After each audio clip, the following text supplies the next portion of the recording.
എല്ലാ സ്ഥലത്തും ഒരുക്കിയിട്ടുണ്ട്. എല്ലാ സ്ഥലത്തും പഴയ സംവിധാനം ഒന്നുമില്ല. അങ്ങനത്തെ ഒരു വിഷയം വിഷയമാണെങ്കിലും എല്ലാ കയറിയ സ്ഥലത്തും വേറെ ക്യാമ്പിലേക്ക് മുനിസിപ്പൽ പ്രദേശത്തിനോട് ചേർന്ന് കിടക്കുന്ന അപ്പർ കുട്ടനാട് ഭാഗമായിട്ടുള്ള പായിപ്പാട് പഞ്ചായത്തിന്റെ 1-2 വാർഡുകൾ ഉൾപ്പെടെയുള്ള പ്രദേശത്ത് നിന്നും വെള്ളത്തിൽ മുങ്ങി 300-ലേറെ പേരെ ഈ 3 ക്യാമ്പുകളിലായിട്ട് ഇന്നലെയും മിനിഞ്ഞാന്നുമായിട്ട് വന്ന് ക്യാമ്പ് ചെയ്യുകയാണ്.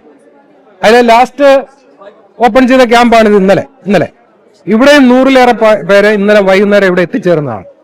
ഇവർക്ക് ഇതുവരെ ഭക്ഷണവും മറ്റു കാര്യങ്ങളും ഉണ്ടായിട്ടില്ല.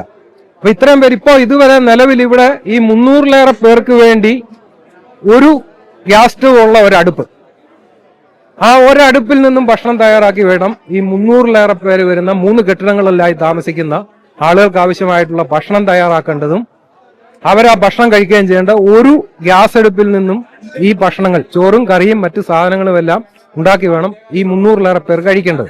തുടക്കം തൊട്ട് നമ്മുടെ ക്യാമ്പില് മുനിസിപ്പാലിറ്റിക്കാരെന്നും ഗ്രാമപഞ്ചായത്തിലെ ആൾക്കാരെന്നും ഒരു വേർതിരിവുണ്ടായിരുന്നു. അത് ഞാൻ തുടക്കം തൊട്ട് നമ്മുടെ സെക്രട്ടറിയോടും നമ്മുടെ പ്രസിഡന്റിനോടും എല്ലാം വിളിച്ച് പറഞ്ഞായിരുന്നു. അത് ആദ്യം തൊട്ടുള്ളൊരു വീഴ്ചയായിരുന്നു. അത് ഇവരുടെ ഒരു ഏകോപനമില്ലായ്മയായിരുന്നു മെയിനായിട്ടുള്ള വിഷയം. അത് കഴിഞ്ഞിട്ട് ഇവിടെ വന്നതിന് ശേഷം നമ്മുടെ പല ഉദ്യോഗസ്ഥരുടെ വായിന്നും നിങ്ങൾ പഞ്ചായത്തിന്റെ കെയർ ഓഫ് വന്നതല്ലേ, പഞ്ചായത്തിന്റെ കെയർ ഓഫ് വന്നതല്ലേ, അപ്പം നിങ്ങൾക്ക് ഇവിടെ ഞങ്ങളിത് ഒരുക്കി തരുന്നത് തന്നെ വലിയ കാര്യമാണെന്നുള്ള രീതിയിലുള്ള സംസാരങ്ങളൊക്കെ നമ്മുടെ പല ഉദ്യോഗസ്ഥരുടെ ഭാഗത്തുനിന്ന് നമുക്ക് ഉണ്ടായിട്ടുണ്ട്. ഉച്ചയ്ക്ക് നമ്മൾ പുറത്തുനിന്ന് കവറും പൈസ കൊടുത്ത് മേടിക്കുമായിരുന്നു. എന്നിട്ട് കഴിച്ചു. അത് കഴിഞ്ഞ് ഇവർ കൊണ്ടുവന്ന ഒത്തിരി താമസിച്ചുണ്ട്. അപ്പോൾ അത് 2 മണി 2:30 ഒക്കെ ആയപ്പോൾ കഴിഞ്ഞ് കൊണ്ടുവന്നു. രാവിലെ തൊട്ട് ഇവിടെ പട്ടണി കിടക്കുമായിരുന്നു.